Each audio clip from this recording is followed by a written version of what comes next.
Namaskar. Welcome to another edition of Navimash book reading session. So yesterday we had a podcast regarding Orientalism and the colonial history of India. So today, as we had scheduled this podcast on Sunday, but unfortunately due to weather conditions, we could not do that. So Monday, we are going to start our book reading session. So today, we are going to start with this book. So as you all know, today, and do let me know if you can hear me. The audio is clear or not. So if there's an audio issue, just let me know on the chat itself. And so today we will discuss and read a bit of this book. So as everybody knows, correct, West Bengal has done a miracle by electing BJP with a huge margin of majority. So what is the history of Bengal? The political history of Bengal is something which is now a talk of the town in social media, in print media, and also in various circles. So this book is written by Mr. SUGATO HAZRA. We'll try to get him on the podcast as well in a few weeks' time. So, but we thought let's discuss this book, the Sugato Rai, Losing the Plot, the Political Isolation of West Bengal. So, people who might not be aware, I'll tell you, my Padavi is what. So, people who are not familiar with West Bengal political history, so since 1947 till 1976, you had the Congress government, which was in power, and in 1977, the communist government, the left front government, came into power in West Bengal. So from 1977 onwards, we had till now, this is 2026. So from 1977 to uh, 2026, the all the state governments, the parties within power, they were actually not part of the center. So the West Bengal politics are also generally reverted around the politics of opposition.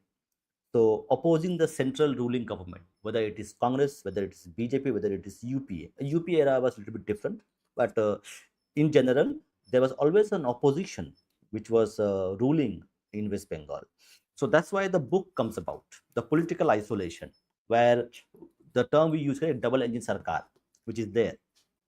So double engine sarkar means what? You have a BJP government, BJP led NDA government in center since 2014, and in various states like Madhya Pradesh, Uttar Pradesh, Bihar, and many other regions, including in South region, Karnataka, you had a BJP government. So you had a BJP government in state and you had a BJP government in center. But this has never happened in West Bengal since 1977. So if you can count, it's around 33 plus, so almost 60 years where the government in West Bengal was opposed to the central government. And that has cost West Bengal a lot of issues, specifically development, especially industrialization. So for 50 years, West Bengal has missed the bus. So we have seen since 1970s, I think 80s, the southern states were actually doing good. And we also had, we can take an example of Odisha. Orissa had a non-BJP government for almost 26 years while Biju Patnaik was ruling. But Orissa had coordinated with the center, whether it's BJP, whether it is Congress, and they had funds, they had development, they had industries coming to Orissa. And now Orissa, in terms of development, in terms of human development index, is done very, very well. So we would hear that, okay, the super cyclone, Orissa, this many people have died. But we don't hear all those things anymore because of the central government voice is very low. Okay, let me check. Okay, okay, do let me know. I am speaking a little bit louder, but audience, do let me know if the audio is low. So I'll try to, but here I have full audio here. So I'm not sure. Let me just check the audio settings as well. Okay, there's okay. So I think audio from my end is clear, but let me see. I'll have to speak a little bit louder. So today we're going to read this book. This book is about the political isolation of West Bengal. Okay, thank you. And so this is so let me read the back part, which is important here. West Bengal has been isolated from national political scene for the last 44 years. What this statement means, this book actually addresses this question. How did the state end up becoming isolated when it was Bengal that planted the seed of nationalism and nurtured into a sapling, which eventually led to the creation of the largest democracy in the world? When will Bengal stop living in the past? A very pertinent statement here, and a question as well. When will it stop basking in the reflected glory of its internationally successful diaspora? People who are not familiar with West Bengal society itself. So since 1970s onwards, the cream of society, whether doctors, engineers, scientists, teachers, professors, and also few people who are doing business, they all had left West Bengal since 1970s because of the militant trade unionism, bad work culture, laws which prevented companies from operating. And there is a stats which shows that since 1970s onwards, about 60,000 industries, including factories, corporate organizations, had left West Bengal because of the policies of the West Bengal government, specifically the militant trade unions. So this mentioned, and with that, the cream, the CEOs, executives, people who were working in these industries, they also left West Bengal. So since 1917 onwards, we have seen the intellectual class, the business class, the executive class, uh, we can call middle class or upper middle class. They had all left Bengal for greener pastures because there were no economic opportunities to stay in West Bengal. That's why the statement comes out. When will Bengal stop living in the past? When will it stop basking in the reflected glory of its internationally successful diaspora? People who live in West Bengal are not successful, but people of Bengal, when they leave West Bengal, they become successful. Like you had Nobel laureates, scientists, professors, academics, doctors, engineers. By the way, people might not be familiar. The Twin Towers, which was destroyed by the Al Qaeda terrorist Osama bin Laden, one of the core engineers who had helped to build the Twin Towers in New York was one a Bengali engineer. So that shows you the how successful the diaspora is in West Bengal when they leave West Bengal. Also, a question I will ask the audience itself: why do you think that the diaspora of West Bengal, of Kolkata, of Bengali diaspora, are successful in outside West Bengal, but those people who live in West Bengal, they are not able to achieve their potential which they deserve? So, a question to the audience itself: can Bengal regain its lost glory without being assimilated into the narrative of national mainstream politics? So, it's a core political book, but very relevant book because after almost 60 years, a BJP-led government has formed government in West Bengal, and we have a BJP-led government in center, and we have a BJP majority government in West Bengal for the first time in its political history since 1977. So it's going to be interesting reading. So I'm going to now start reading. If you have any questions, do share on the chat. I'll try to answer them. This book is published by Niyogi Books. I'll share the details a little bit later in the chat, also in the comment section. So this book has around 10 chapters. So birth of nationalism, charting the different course, rift widens with mainstream, Bengal floats on its own, partition and birth pangs, the early days of growth of opposition, discontent spreads across the state, politics in West Bengal takes a separate course, darkness under the lamp, the left citadel crumbles finally. So it's a very interesting book. So let's start reading. The first chapter is Birth of Nationalism. Anandamath had defined nationalism for India's in its formative stages, said historian S. Irfan Habib. Bankim Chandra Chattopadhyay published the novel in 1882, about 40 years after the political upheavals known as the Spring of Nations that broke out across Europe. So, there's also political theory who are interested in political theory and politics in general. The nationalism, the birth of nationalism in India was correlated to the birth of nationalism in Europe. So in Europe, you had a lot of countries which are born. So the author, so Irfan Habib had like connects the European nationalism to the nationalism in India, Bharat, which is colonial Bharat run by the British. He mentions Bankim Chandra Chattopadhyay published the novel in 1882, about 40 years after the political upheavals known as Spring of Nations that broke out across Europe. The movements seen in Europe in 1848 were aimed at removing monarchies and creating nation states. The flame of nationalism reached the shores of Bengal since it had the closest connection with Western thought due to the presence of British rulers.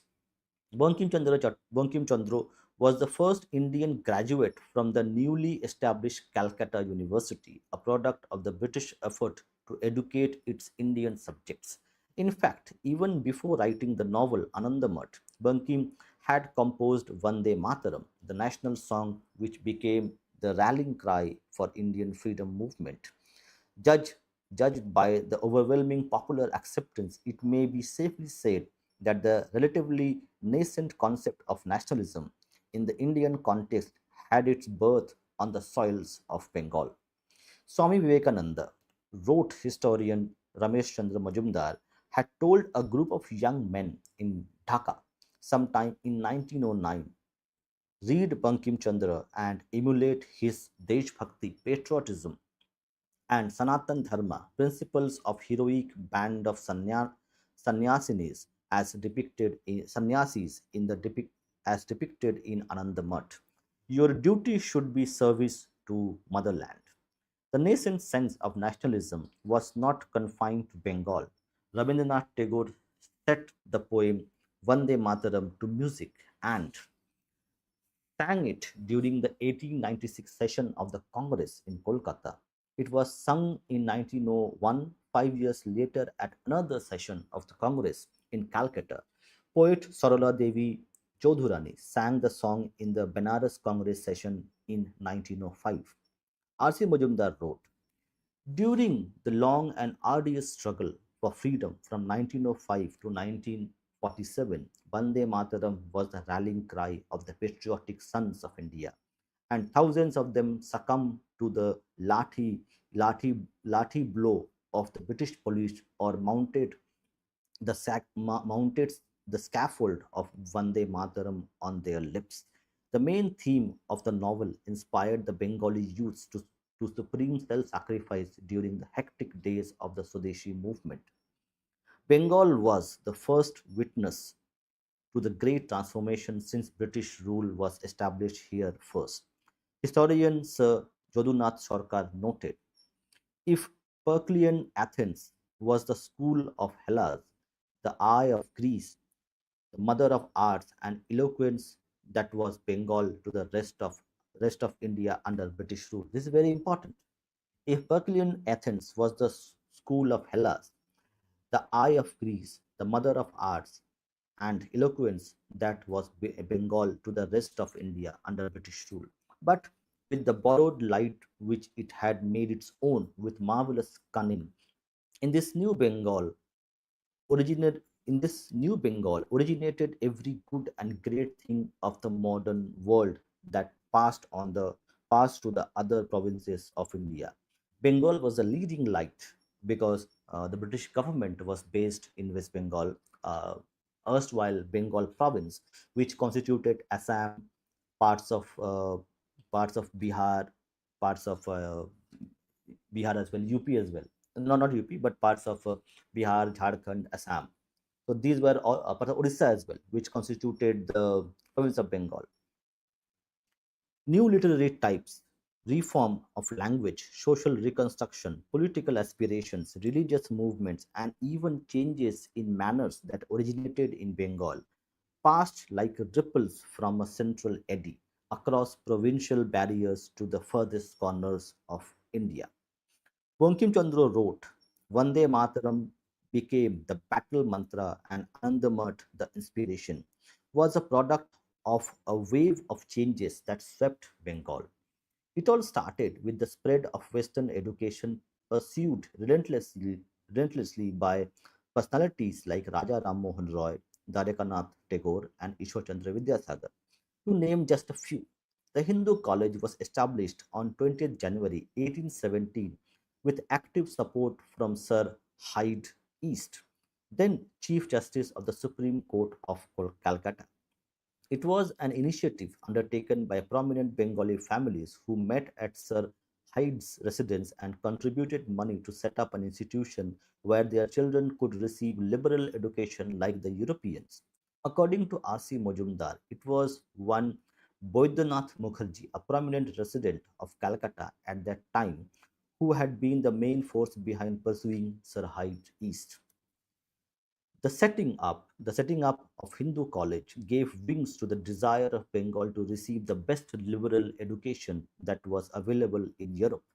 The Bengali Hindus in Calcutta were eager to learn English primarily to facilitate their discussions with English merchants in order to carry out their trading activities smoothly. Now, very interestingly, nowadays we associate Bengal with arts, culture, scientists, economists, teachers, professors, but not with businessmen. But what we are reading now, the setting up of Hindu college gave wings to desire of Bengal to receive best of liberal education that was available in Europe. The Bengali Hindus, the same Hindus who are now only teachers, professors, and scientists, the Bengali Hindus in Calcutta were eager to learn English primarily. They learned English primarily to facilitate the discussion with English merchants. So the Bengali Hindus were merchants at one time in the pre-colonial, in the British era, the colonial India, in order to carry out their trading activities smoothly. So the Bengali merchants who were doing business with the British merchants, they learned English to, to do trade with the British. In the beginning, Bengalis did not have much fascination for the Englishmen, as can be seen from what Raja Ram Mohan Roy wrote. Finding the Europeans generally more intelligent, more sturdy, and moderate in their conduct, he gave up his prejudice against them.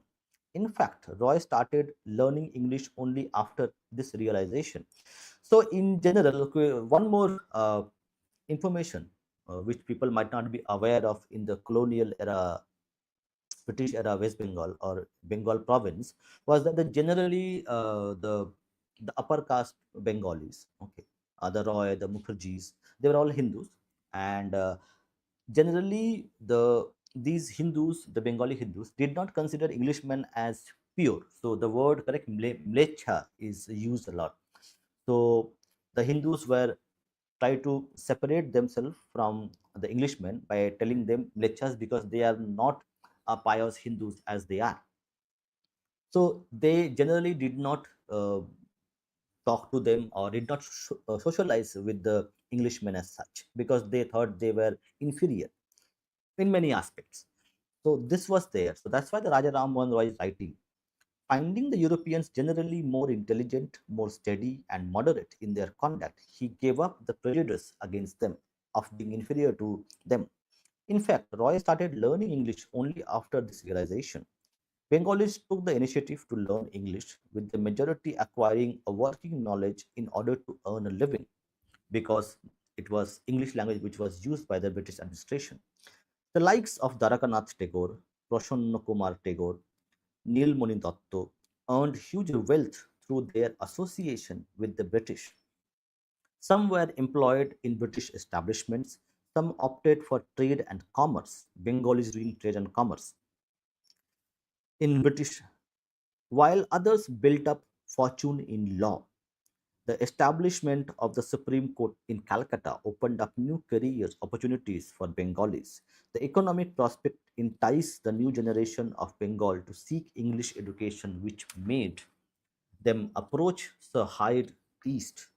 That in due course, this exposure to European education attracted them to the European concept of nationalism was a natural transition. There was an interesting change in the attitude of Hindus in Bengal towards the British rule. According to R.C. Majumdar, the British victory at Plassey was viewed as yet another change of card by the Hindus accustomed as they were to frequent changes in their capital, Murshidabad. The people of Bengal looked upon the accession of Mir Jafar as one asper and traitor succeeding another. It was beyond their wildest dreams to see in this event the beginning of British rule in Bengal, far less in India, wrote Majumdar. Essentially, to the Hindus who were majority in Bengal, British rule was yet another foreign rule replacing earlier one. Foreign rule means uh, the Nawabs who were ruling in Bengal since before British came, and now one foreign ruler replaced one more foreign ruler. That was the British who came. So it was quite natural for Bengali people to actually do not shout a lot about this. Essentially, to the Hindus who were majority in Bengal, British rule was yet another foreign rule replacing the earlier one. To them, the Nawabs of Murshidabad were aliens with Robert Clive and okay, now that's very interesting statement. To them, the Nawabs of Murshidabad were aliens because the ruling class, the Nawabs, were not the majority community in the Bengal province. So they were as aliens as British. When Robert Clive entered Murshidabad triumphantly with a few hundred Europeans and sepoys, the people who gathered to witness his entry amounted to thousands. And at that time, thousands meant a lot of people. We're talking about pre colonial India. According to Clive, according to Clive, according to Clive, had very cared. According to Clive, had they cared, they could have beaten back the Europeans even with sticks and stone. Now that's a very interesting statement. Now let's read it again to understand it. Okay. When Robert Clive entered Murshidabad triumphantly with a few hundred European and sepoys, so the force which actually beaten the Nawabs of Murshidabad to take over Bengal, the East India Company, after the victory, when the victory parade was going on, there were few hundred Europeans and local sepoys. The people who gathered to witness his entry amounted to thousands. Remember, there are about let's say 2 to 300 people who are marching. There are thousands who are actually cheering. According to Clive, had they cared about, have they considered Nawab as their ruler, legitimate ruler, they could have beaten back the Europeans even with sticks and stones. So that says a lot about the history of Bengal. The point to note is that when the British rule started, there was no sense of nation state among Bengali Hindus. They observed the change of guard and discerned certain benefits, as was noted by Raja Ram Mohan. Hindus and Muslims used to live in proximity with two different beliefs and cultures. Now again it's a very important point. When we say this Ganga Jamuni Tehzeeb, where Hindus and Muslims are living in peacefully cohabiting, coexisting, historical record says that Hindus and Muslims used to live in proximity with two different beliefs and cultures. They were never the same.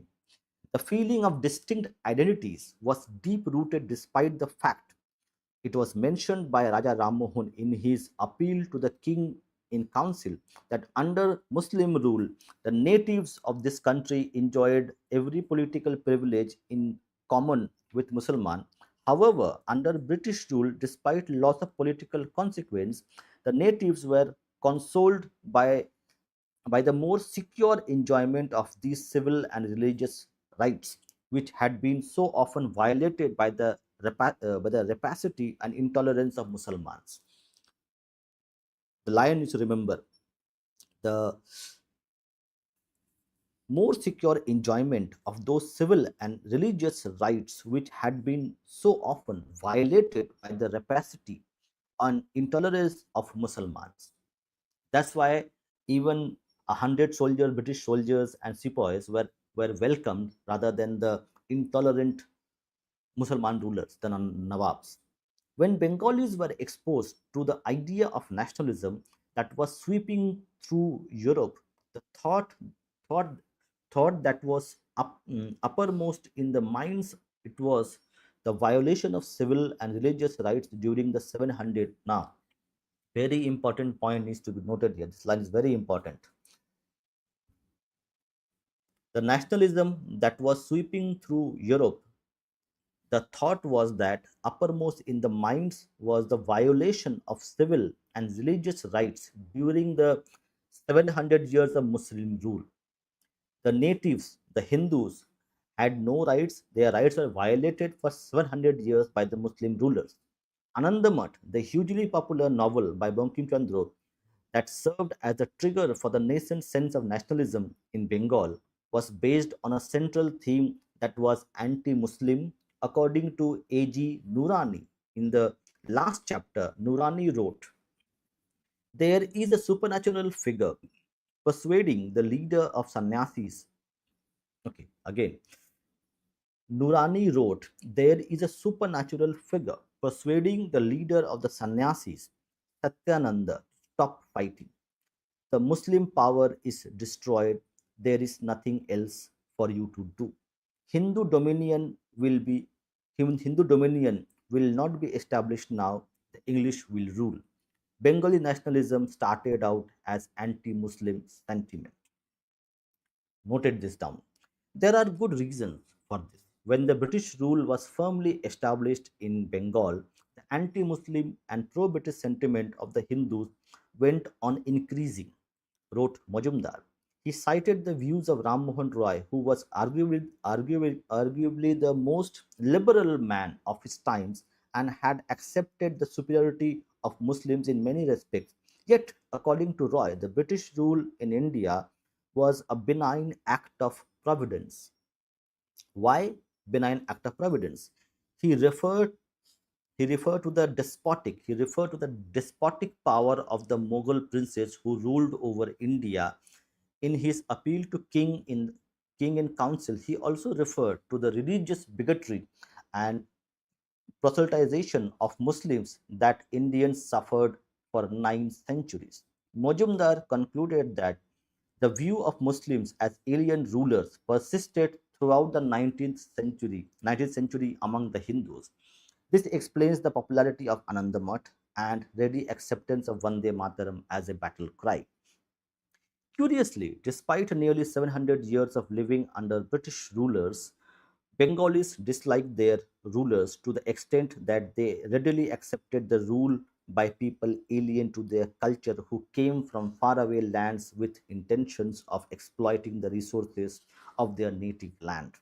One reason could be that the Mughals established their hold over Bengal after much struggle, and to maintain their control, always appointed representatives from within their family or members from Upper India as governors of the state and other high ranking officials. All these appointees looked forward to the day of retiring back to their homes. Again, the Nawabs were alien to West Bengal, to the Bengal province, to the Bengali Hindus, and those people who were appointed by the Mughals to actually rule over Bengal, they did not ever consider Bengal as their home. The language, the culture, all was alien, and they just longed that I will do my duty, earn my money, and go back to the Mughal lands in Delhi and UP and retire. So they were as alien as British. The Mughals were as alien as British were to the Bengali Hindus, the natives of Bengal province. The frequent changes of rulers immediately before the East India Company defeated Nawab Sirajuddaulah had also alienated high ranking Hindus from the rulers. Thus, none of them from Sirajuddaula to Mir Jafar or even Mir Qasim could ensure loyalty from Bengali Hindus. Instead, Bengali Hindus won wealth by siding with the British traders. When they and their offspring opted for European education, they nursed a soft corner for British rule. Thus, supernatural figure in Anandamath told Satyananda, "Who is the foe? There are no foes now. The English are friends as well as rulers." Now, so people who are listening to this, who are not from Bengal, might be surprised why the Bengali Hindus are considering British as friends, because we know, correct, the revolutionaries of India, they were primarily came from the Bengal province, Maharashtra, and parts of Punjab, and few more were there in the Madras province, Madras presidency as well. But primarily, the violent militant struggle against the British had happened with Bengal being the primary, where you had Subhash Chandra Bose, you had Sir Ashutosh, where they were doing struggles, physical struggle, militant struggle, armed struggle against the British. So, how this transition took place from when the Hindus considered British or the Englishmen as friends compared to the bigotry. Just hold on. Okay, yeah, it is there. As how they became enemies of the Bengali Hindus from friends. So this is about the political sociology which we will be discussing. We'll reading about this. We'll also have a political analyst who talk about this. But let's read on. When they and their offspring opted for European education, they nursed a soft corner for the British rule. Thus, supernatural figure in Anandamath told Satyananda, "Who is the foe? There are no foes now. The English are friends as well as rulers." This was the dominant sentiment among Bengalis then, and was not fabricated by Bankim Chandra Chattopadhyay just to please his English employers. So he was saying the sentiment which already prevalent because of the Nawabs were doing a lot of bad things and they were like as alien as British. Bengal's honeymoon with the British was evident during the Sepoy Mutiny in 1857, which was later considered as the first struggle of freedom from British. Interestingly, it was the soldiers at Bahrampur, Murshidabad, who refused to use the cartridges made using beef and pig tallow.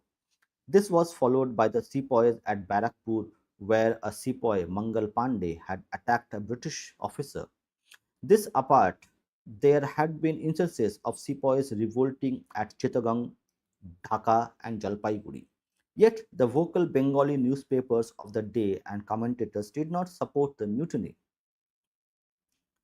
A meeting was held in Calcutta, attended by prominent personas like Raja Radhakanto Dev, Kali Prasanna Senha, Harendra Ghosh, where a resolution was adopted condemning the sepoys. Sambat Prabhakar, a prominent newspaper, wrote in its editorial, "Some bands of irreligious, indisciplined, ungrateful, reckless sepoys having risen in the revolt against the government, the peaceful people are praying to God for establishment of immediate peace in the country by getting rid of danger posed by the mutiny." As early as in 1850s, Bengal held a view different from rest of India. Interesting. The upper provinces, in the particular, where the Sipai mutiny had taken a serious form. English education started at behest of natives looking for opportunities to earn their living, but was not confined to this narrow objective. The establishment of Hindu College and influence of Henry Louis Vivian de Rozier ensured that the liberal ideas of West, along with patriotism. Now, this is very important, historical point of view. Bengalis learned English education, they were English style educated, and with that, they learned liberalism. But export of liberalism was also coincided with the export of European style nationalism, which entered the Indian subcontinent through West Bengal, through the Bengal province. And the Bengali educated Hindus were the primary recipients of this nationalism which came there. Derozio was instrumental in setting up the academic association at the Hindu college, where students used to freely discuss state, society, religion, patriotism, politics, etc., based on common logic, which often enough militated against the then prevailing rigid rituals. Orthodox Bengalis who were behind the setting up of the Hindu college was agitated and saw to the ouster of Derozio from the college. Interestingly, Derozio considered himself an Indian and wrote poems in English on nationalism. This was the earliest instance of lyrical expression of an emotion of patriotism towards India as the country of one's birth. Much before Bankim Chandra's Sanskritized poem Vande Mataram, it was Derozio who had expressed his love for India as his motherland. Derozio's students became rebels and indulged in drinking and consuming forbidden meat. Rajanarayan Bose, father of the Indian nationalism, according to historian R.C. Mujumdar, wrote in his autobiography how they used to assemble near College Square to eat and drink. Some, like Madhusudan Datto, even converted to Christianity. But more importantly, these elite students, despite their rebellion against orthodoxy, were instrumental in the development of Bengali literature and also sense of nationalism. The students of Hindu college had the set up the Sarvavat Deepika Shobha, Shorbattu Deepika Shobha for the cultivation of chaste Bengali or pure Bengali. Devendranath Tagore was its secretary. Clearly, it was Derozio's discipline who lit up the lamp of Renaissance in Bengal even before Macaulay wrote his treatise. Bengalis did not learn English to become clerks but in order to enrich themselves with modern knowledge, which included developing Bengali language and literature as well. Interestingly, Hindu college did not produce students who indulge in blind imitation of the Europeans. In an article read out at the Hindu Literary Society, the author commented sarcastically, the Europeans, on coming to this country, were so much pained at the misery of the people that they once set about to remove the same.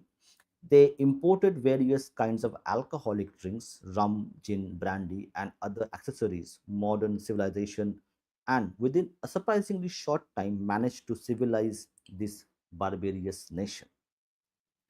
The students of the college did not hesitate to criticize British rulers for their lapses. In February 1843, Majumdar noted in his two-volume History of Modern Bengal, Dok- Dokshinaranjan Mukherjee read out in an article on the police administration and justice system under the British East India Company in the presence of the principal of Hindu College, D.L. Richardson.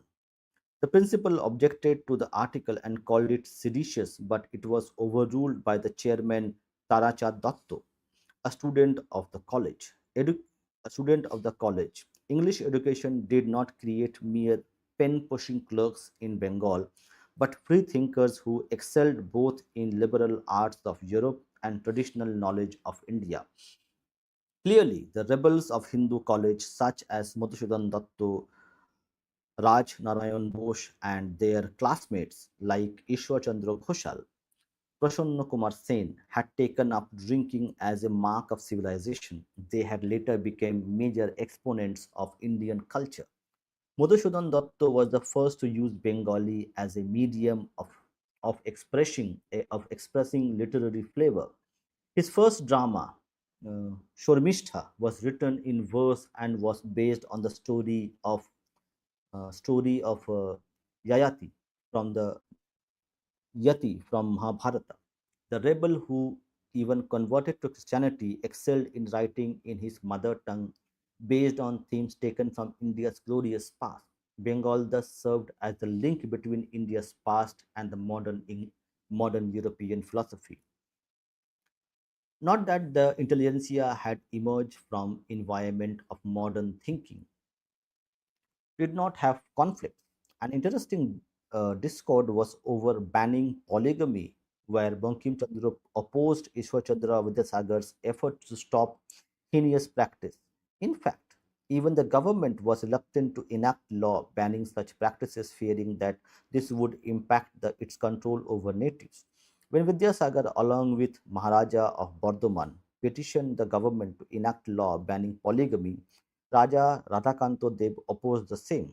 In 1866, when the Bengal government appointed a committee of Europeans and Bengalis to examine the ban on polygamy, all Bengali members, barring Vidyasagar, opposed it and the issue was buried.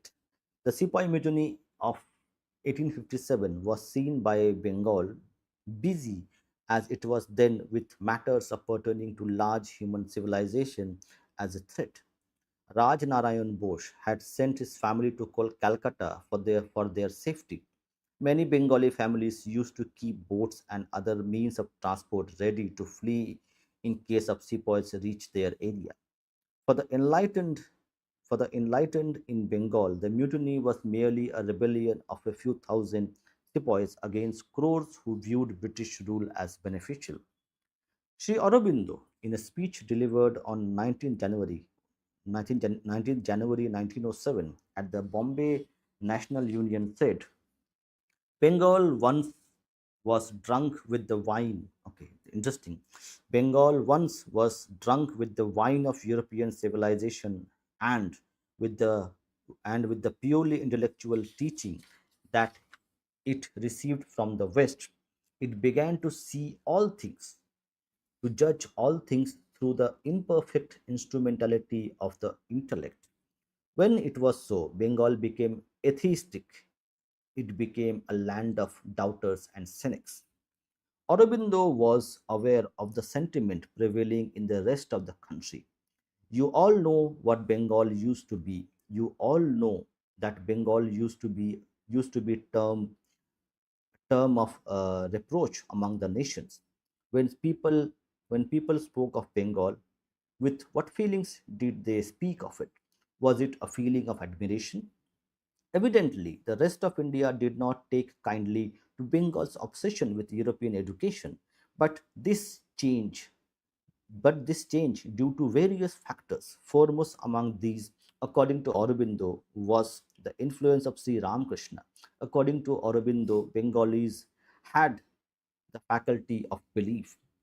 Belief is not merely intellectual process. Belief is not a mere persuasion of mind. Belief is something that is in our heart, and what you believe you must do, because belief is from God. It is to the heart that God speaks. It is in the heart that God resides. This saved the Bengali because this capacity of belief, where we were chosen as people who were to save India. How did this belief came to influence Bengali? This, Aurobindo said, was due to the birth of several religious men, men whom the educated world would not have recognized. Of them, the one who had the greatest influence and did most to regenerate Bengal could not read and write a single word. So we are talking about Sri Ramakrishna, the Sri Ramakrishna Math that they talk about. Aurobindo said, the gods sent this ignorant man to Dakshineshwar in Calcutta, and from north and south, from east and west. The educated men, men who were the pride of the university, who had studied all that European can teach, came to fall at the feet of this ascetic. The work of salvation, the work of raising India was begun. There is a creed in India today which calls itself nationalism. A creed which has come to you from Bengal, was opening statement in Sri Aurobindo's speech. Clearly, in 1907, Bengal was claiming leadership over India in its quest for a nationalism. Aurobindo was asserting the supremacy of Bengal while apologizing for alienation of Bengali intellectuals from rest of the country. This is very interesting part. Aurobindo was asserting the supremacy of Bengal while apologizing for the alienation of Bengali intellectuals from the rest of the country. And we even see today. The the so-called Bengali liberal Marxist intellectuals who spew venom against Hindus, Sanatan Dharma, and India. So this tradition goes a long way. However, the facts do not corroborate his feelings. Surendranath Banerjee wielded tremendous influence across India. In fact, after Surendranath toured India in 1877, Henry Cotton, a member of the Indian Civil Services, observed that it was inconceivable that a Bengali could have so much influence across the nation. In Punjab, for instance, from Dhaka to Multan, and that a Bengali could build public opinion from Peshawar to Chittagong. What is more, Alan Octavian Hume, who worked relentlessly to set up the Indian National Congress, sought and received support from Surendranath, which in turn ensured the success of INC's second session in 1886, compared to the lukewarm first session in Bombay the year before. According to R.C. Majumdar, the fact that educated young Bengalis became more concerned with securing a voice in the country's government than with social and religious reform was due to Surendranath's clarion call to them and the new ideal that his oratory deeply implanted in their minds. This was, said Majumdar, perhaps the single most important contribution of Surendranath in the reawakening of Bengal. Bipin Chandra Pal, another tall leader of that era and a member of the Brahmo Samaj, wrote in his Memories of My Life and Time that it was due to the influence of Surendranath that Bengali youth quit the socio-religious movement spread by the Brahmo Samaj and joined the political movement. Therefore, one can say that one can say the politicization of Bengali youth owes its origins to the Surendranath, whom Bengal refers to as Rashtraguru. There is very important road in Kolkata named after him, which was witnessed many political agitations over the decades. In 1876, the Indian Association or Bharat Sabha was set up at a meeting held at Albert Hall, present coffee house opposite Presidency College, now University. Surendranath was the star orator at the meeting attended by more than 700 people. Shama Charan Sharma, the law lecturer at Calcutta University, presided over the meeting. Surendranath, then 28 years old, was deeply moved by the freedom struggles in Europe and particularly impressed by Joseph Mazzini. He had joined the British Indian Civil Services in 1871 but was dismissed for some petty official irregularity 3 years later.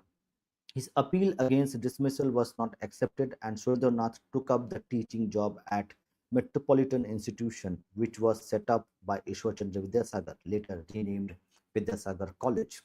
His oratory deeply influenced the youth of Bengal. Bipin Chandra Pal was a student at that time and had referred to two lectures, in particular by Surendranath. One was on the rise of Sikhs, and the other how Joseph Mazzini created the Youth Young Italy movement. You can compare Young Italy movement to Young Bengal movement, which was also set up in West Bengal, in Bengal province. Surendranath brought in a pan-India approach in his lectures with the intention of uniting Indians of all religions, speaking different languages and living across the country under a common national cause. In fact, after the first meeting of Indian Association, pan-Indian opinion building was one of his major objectives. Consequently, he had to build a bridge between all communities, particularly between Hindus and Muslims. Clearly, this was a deviation from the anti-Muslim rule kind of nationalism that had been story of Ananda Math. Interestingly, Ananda Math was written about 10 years after the first meeting of Indian Association.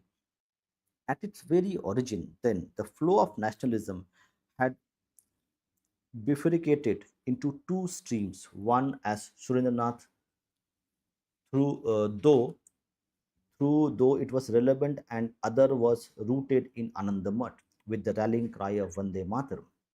The second we have seen was viewed as anti-Muslim. a stand shared by even modern day commentators like A.G. Nurani. Historian S. Irfan Habib had shed light on the two streams of nationalism taking shape in Bengal in the late 19th century. In Bankim's historical novels, which were imaginary extensions of real histories, the subjection of India was pushed back to include the rule of pre-modern Islamic empires. This was a reinterpretation of Islamic rule as foreign conquest, and ana- an anarchistic extension of modern imperialism backwards into the past. In contrast, Habib notes the forceful voice of Surendranath, whom he acknowledges as a proponent of early liberal nationalism. So in Bengal has given birth to uh, the nationalism, or two kinds of nationalism. One nationalism which was rooted in its Hindu consciousness, is Hindu history, and at the same time, another kind of nationalism was being nurtured in Bengal province through Surendranath as modern liberal nationalism, irrespective of its historical. In one of his many speeches and writings, Surendranath, denies that there is any antagonism whatsoever between two great races who inhabit this vast continent and who together form the Indian nation. He goes back to history, particularly the past 800 years, to establish through some interesting instances that we have shared past of goodwill and amity. Although Surendranath's version of this amity does not exist in reality, because if you see the historical accounts of Timurid rulers, or the Mughals are actually not the right term, it's called Timurid. You had Nawabs, you had other Muslim Islamic invasions which took place, and they never considered themselves to be Indians. So, uh, with the influence of the liberal nationalism which Surendranath had acquired, maybe he had a different idea. But the fact is that there are two kinds of nationalism which was being present at that time. One was driven by Bankim Chandra's Vande Mataram, and other was the liberal nationalism influenced by the European nationalist movements which were going on. Writes Habib. Bengal, to be more precise, Calcutta, saw the birth of nationalism, the secular nationalism, as well as what later turned out to be Hindu nationalism, and that too around the same time. Very interesting part. A lot of people know about it. That the nationalism which was there with Bankim Chandra, but the other part, the liberal nationalism, was something is not discussed. But Irfan Habib is mentioning that the Bengal province is the birthplace of two kinds of nationalism. One rooted in its Hindu history, Hindu consciousness, and other the European concept of liberal nationalism. Both were born in Kolkata. In the first meeting of the Indian Association, Surendranath, as mentioned in his autobiography, had four objectives: to build up public opinion in the country, to unite the people of different parts of India on the basis of political aim and objectives, to extend friendship between Hindus and Muslims, and to ensure that even the illiterate among the public can participate in political agitations. Do let me know, the audience, that like what you what are your views on Shwendranath trying to unite the Hindus, Muslims, and all people of India to build a political movement, a political nationalism against the British rule. In the first meeting of Indian Association, as mentioned in autobiography, to build a public opinion in the country, to unite people of different parts of India on the basis of political aim and objectives, to extend friendship between Hindus and Muslims, and ensure that even illiterate among public can participate in political agitations. R.C. Majumdar drew attention particularly to the third objective, that of friendship between Hindus and Muslims. In the second annual meeting of the Indian Association, Nawab Sir Muhammad Ali was unanimously elected as president. The second objective, that of uniting all Indians, was due to the influence of Mazzini in Bengal. We can do a program Maybe we'll try to have a program on the influence of Mazzini's philosophy in Bengal. Interesting. The Indian Association received a tremendous boost from new rule in 1876 regarding the Indian Civil Services examination. The maximum age for entering the examination was reduced from 21 to 19. The reason was the apprehension that large numbers of Indian students were entering the services otherwise. By lowering the age limit, it was thought that Indian students would find it difficult to come to England and prepare for examination. This was an opportunity for the Indian Association to whip up public sentiment. The association quickly gave it an all India character. In fact, Surendranath toured important centers like Lahore, Amritsar, Delhi, Bombay, Madras, Lucknow, Aligarh, and uh, etc. Syed Ahmed had presided over the meeting at Aligarh. Thus, Surendranath had laid the foundation of a national political party with a common program. According to R.C. Majumdar, a firm foundation for united action in political field of India that was thus built up is an unforgettable phenomena in the history of India of 19th century and may be considered to be the greatest contribution of Surendranath to India's struggle for freedom.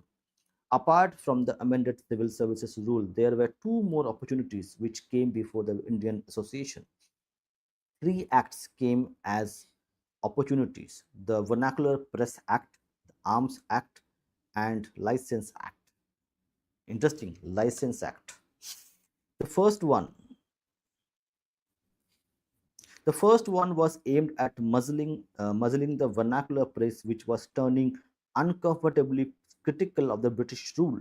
The Arms Act made keeping arms without license illegal, and the License Act required businessmen to take out license on payment of a fee. Now, interesting trivia.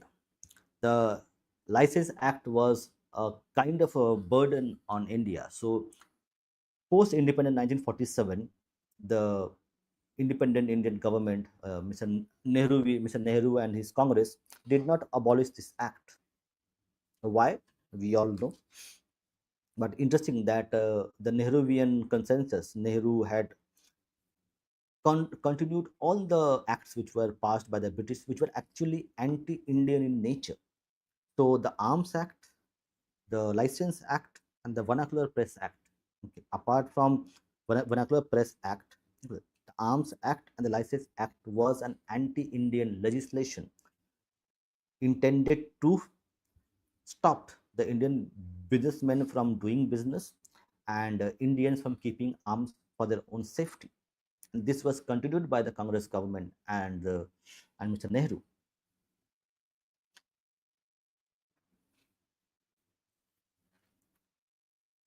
Okay, to take up license and payment of fee. Protest against the Vernacular Press Act received support from all across the country, culminating in a meeting at the town hall in Calcutta. The resolution passed was sent to William Edward Gladstone, former Prime Minister of England and then leader of the opposition. Gladstone moved a resolution in the British Parliament which was defeated, but the Vernacular Press Act was amended to some extent. The other notable achievements of the Indian Association was related to the Indian Civil Services rules. The association had sent barrister Lal Mohan Ghosh to England with expense sponsored by the Maharani of Kashim Bajar. The eloquence of Ghosh saw a new set of rules for a statutory civil service placed before the British Parliament. On his way back, Ghosh was accorded a reception in the Bombay where he said public opinion in India, which is flowing in the feeble current today, will, by our united efforts, burst forth into a mighty river of national consciousness. The role of educated middle class from Bengal, duly supported by certain wealthy persons in building the first national consensus and giving shape to a national representative forum, is acknowledged by historians like Irfan Habib, who wrote, Surendranath Banerjee was one of our earliest liberal nationalists. In his address in Dhaka, Surendranath said, Hindus and Mohammedans, who we are brothers and as brothers sometimes quarrel. So too, they always make up their quarrels in the presence of larger interest of the family. I ask you, Hindus and Mohammedans, to forget your jealousy and your petty differences in the name of your common cause for the promotion of her dearest interests. The Ilbert the Ilbert Bill of 1883 was another landmark in strengthening the sapling of political consciousness among Indians.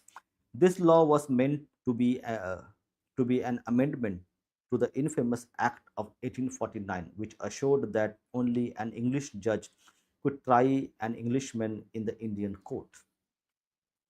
When Sir C.P. Elbert, a member of Viceroy Ripon's council, drafted a bill to amend the provision, Englishmen took strong objection, used a vile language, and behaved unbecomingly. They abused and insulted Governor General Lord Ripon with perhaps tacit support from the members of the civil services. Given so much Lord Ripon did not pass the bill. However, the outcome was a charged up atmosphere conducive to growth of national political aspirations. Around the same time, the British judge, John Freeman Norris, a leader who was part of the agitation against the Ilbert Bill, asked a Hindu to produce his tutelary deity, Shaligram Shela, in court. This was vehemently protested by Surendranath In his paper,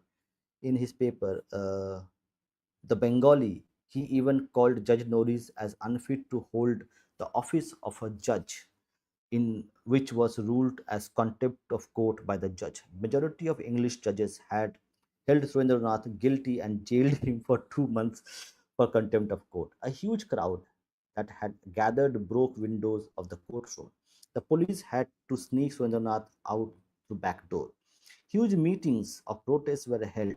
In one such meeting in Bedon Square, a record 20,000 people gathered, the largest such gathering during those days. Protests were held even outside Bengal, in Agra, Faizabad, Amritsar, Lahore, Pune, and many other places. Students had joined the movement in large numbers. These agitations had revealed the wider national unity and was the first instance of mass protest before Swadeshi movement that took place 20 years later. Realizing the potential of a national platform, Surendranath and others felt the need for creating a national body since Indian Association was, after all, a body created in Bengal. The association attempted to establish its presence in other parts of India and set up branches and associates in North India, Bombay and Madras.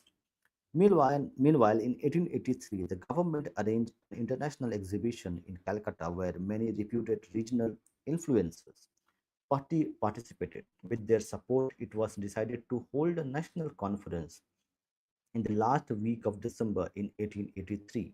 The second national conference was scheduled in December 1885. The first conference was held at the Albert Hall, where the stunning oratory of Surendranath and Ananda Mohan Bose paved the way for continuation of the forum. In fact, the second conference, again held in Calcutta in 1885, saw the participation of British Indian Association as well as Central Mohammedan Association. Hmm. It was attended by members of aristocracy or their representative, which included the envoy of Maharaja of Nepal, Maharaja of Darbhanga, and distinguished citizens like Mohenjo-dal Sarkar, Shivnath Shastri, Amir Ali, and Girish Chandra Ghosh. At the same time, when the second national conference was being held, the Indian National Congress had its first lackluster meeting in Bombay. Certain curious omissions in the manner in which the Indian National Congress held its first meeting cannot be overlooked. First and foremost, the organizers of the Congress knew well that the second meeting of National Conference would be held in December 1885, the dates being decided at the first session in 1883. Yet they chose to go ahead with the parallel political setup at the same time. Prominent personalities from Bengal like Surendranath Banerjee and Ananda Mohan Bose did not attend the first meeting in Bombay due to the more successful and much larger national conference in Calcutta. Surendranath wrote in his autobiography. While we were having our national conference in Calcutta, the Indian National Congress, conceived on the same lines and having the same program, was holding its first session in Bombay. The movement were simultaneous. The preliminary arrangements were made independently, neither party knowing what the other was doing until on the eve of his sittings of the conference and the Congress. Mr. W.C. Banerjee, who praised over Bombay Congress, invited me to attend it. I told him it was too late to suspend the conference and that as I had large share in its organization, it would not be possible for me to leave and Calcutta and attend Bombay Congress. The first session of Indian Congress was perceived as an insult directed at Bengal. Rabindranath Tagore, who was impressed with the successful arrangements and the scale of participation in the Second National Conference, was pained. In the letter to Priyonath Sen, Rabindranath wrote, I feel there is a work left for me to do. I feel I will do something for Bengalis. I don't like to leave the world with an insult. At the time of National Conference, Rabindranath was at uh, mm, Badora near Bombay, nursing his father Devnath Tagore, who had fallen sick there. The absence of any prominent Bengali other than W.C. Banerjee in the first Congress session, helmed by Gujaratis and Parsis, had deeply hurt Rabindranath. He wrote a poem titled "Oh, Ahoban Geet, a song to join the call, in which he lamented, where are you, Bengali? Koi re, Bangali koi. The world over the world over the trumpet has been sounded. Hearing it, so many have come with their flags. But where is the Bengali? The poet was crestfallen, but did not give up hope. Rise, the poet of Bengal, give life afresh in the mother tongue. The people of world will drink nectar in that language. The Bengali reads like this: ওঠো বঙ্গকবি, মায়ের ভাষায় মায়ের ভাষায় মুমূর্ষের দাও প্রাণ, জগতের লোক সুদূর আসে ভাষা করিবে প্রাণ. This glaring omission was soon rectified by David Hume. Bipin Chandra Pal wrote in his autobiography that when Hume came to Kolkata in connection with his efforts to organize second session of Congress, he realized that Surendranath could not be ignored if he wanted Bengal to participate. In the first meeting in Bombay, there were just 72 delegates, while National Conference in Calcutta had more than 100 participants, even in its first meeting in 1883. What is more, Surendranath himself was magnanimous. The National Conference in Calcutta had sent a telegram offering felicitation to the first session of Indian National Congress. When Hume approached Rabindranath for joining the second session, he readily agreed and worked towards the success of its second session, which was presided over by Dadabhai, Dadabhai Nauroji. Clearly, Surendranath realized that the fledgling spirit of nationalism needed national integration and support from all sections. According to R.C. Majumdar, perhaps Surendranath understood that the English rulers would have greater respect for martial races of northern Punjab and felt it would create a stronger forum for Indians to bank on. Even before the first session of Congress, Surendranath had written, the central idea was promotion of unification between the different Indian people and provinces and a feeling of friendliness between people of Bengal and the material races of North. We counted for nothing. We counted for nothing in those days. It was constantly dinned into our ears that our political demands, whatever they were, came from the dialectic Ganges, who did not contribute a single soldier to the army and who were separated from sturdier races of the north by a wide gulf of isolation, if not alienation. It was Surendranath Banerjee's commitment to national cause that ensured that the insignificant launch of Congress in Bombay was forgotten with robust success in its Calcutta session. However, even his contemporaries felt that this self-abnegation did not serve the political interest of Bengal and in point of fact blocked the prospect of Bengal. Bipin Chandra Pal too observed that Surendranath committed a political harakiri by joining the Congress.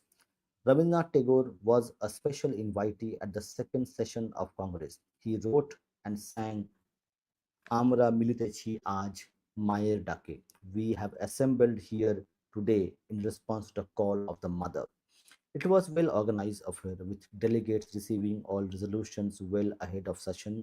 Compared to 72, the first session, 434 delegates attended the second session in Calcutta, but the animosity towards Bengal was visible as well, with many considering Congress as an organization of Bengalis.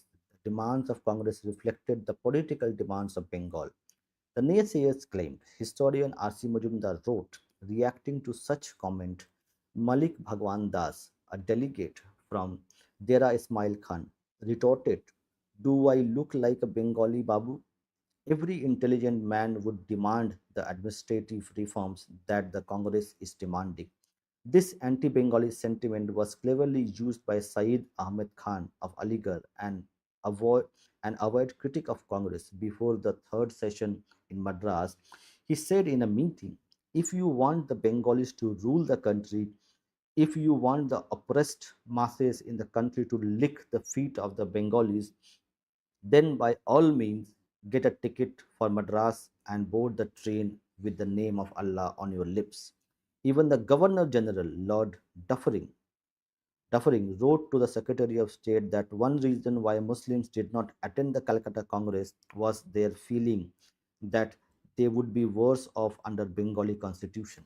Now, we are coming to the end of our session. I think it's a very long chapter, so we'll continue. But this is very important. What we're discussing in the previous chapters, when Surendranath had mentioned, he told that Hindus and Muslims should get together and become the nation of one, where Hindus and Muslims will consider Bharat as the motherland. Now, listen to what Said Amir Ali is saying. Okay. Okay. So now let's read this very carefully. Every intelligent man would demand the administrative reforms that the Congress is demanding. This anti-Bengali sentiment was cleverly used by Said Ahmed Khan of Aligarh, an Indian Muslim whom he had actually met, and he was Mr. Sundarnath, who was a liberal nationalist. He was saying that Hindus and Muslims should come together and forget their differences. But what the Muslims are saying, and avoid critique of Congress. Before the third session in Madras, he said in a meeting, if you want the Bengalis to rule the country, if you want the oppressed masses in the country to lick the feet of Bengalis, the anti-Bengali sentiment of the Muslims, especially of North Indian, across the board, but especially North Indian, then by all means get a ticket for Madras and board the train with the name of Allah in your lips. Even the Governor General, Lord Dufferin, wrote to the Secretary of State that one reason why Muslims did not attend the Calcutta Congress was their feeling that they would be worse off under Bengali constitution.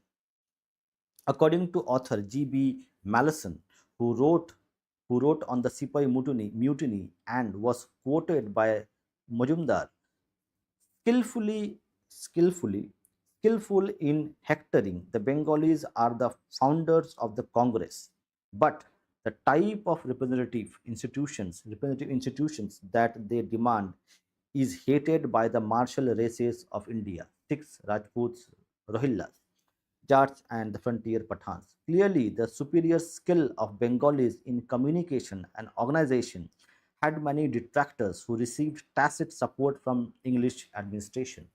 The sacrifice of Surendranath in person, that of Bengalis as a collective force, perhaps made the detractors feel small. They harbored deep resentment towards the dominant Bengali leadership. Meanwhile, the Bengal leadership, with its advanced political consciousness, found the Congress lacking as a satisfactory representative body. Leaders in Bengal felt the Congress represented the rich, affluent, and the middle class, with little concern for the masses. Journals like Bharatbashi, Gorib, and Doinik were critical of Congress even when it held its successful second session in Calcutta. The argument was that people who do not have food in their stomach or cloth on their bodies could not be concerned with political demands of the Congress. Congress' chosen method of sending petitions to the government was also criticized. Ashwin Kumar Datto, an outspoken leader from Borisal, even called the Congress 3 days of a fun.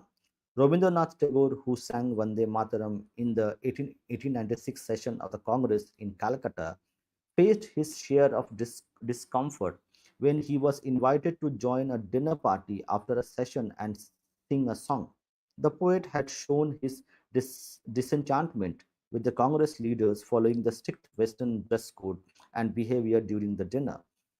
He wrote and sang a song titled Don't Ask Me to Sing, which was a veiled but severe criticism of the delegates, atta- all attired in Western clothes, while Rabindranath and other members of his family, Abanindranath, Shamarendranath, and Gaganendranath Tagore, were all wearing Bengali style dhuti and chador.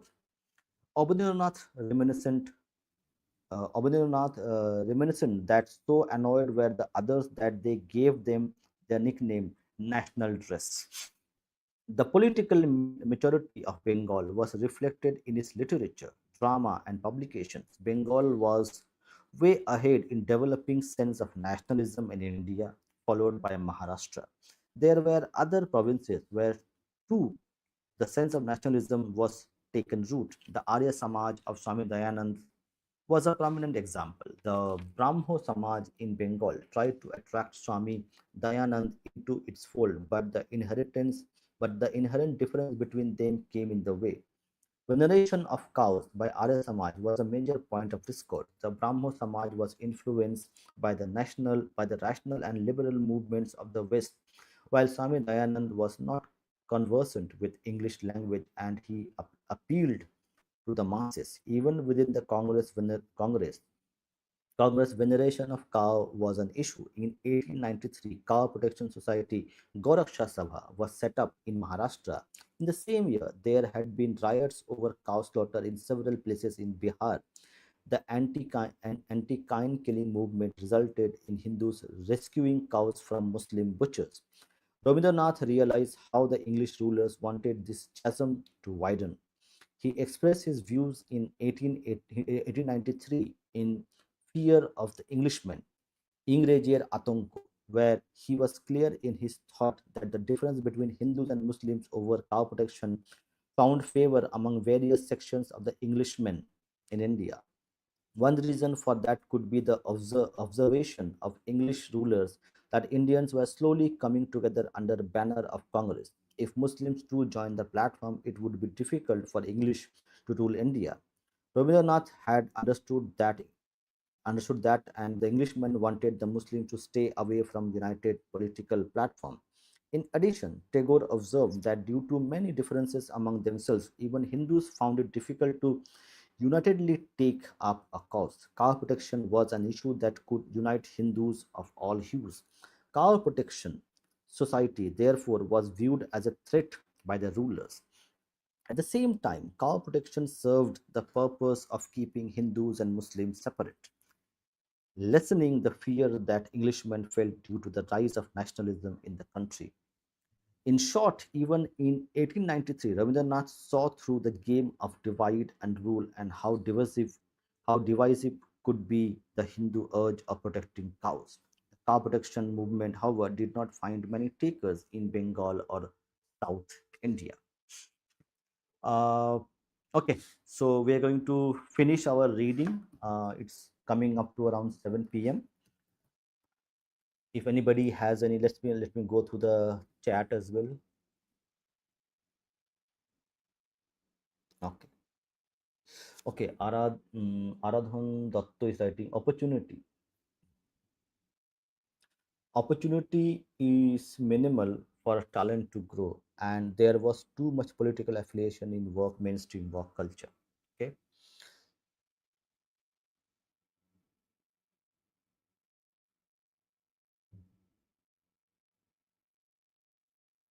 Okay. Retro is writing. Same happened in Bengal that China now. People eager to learn English to facilitate their own trading activities.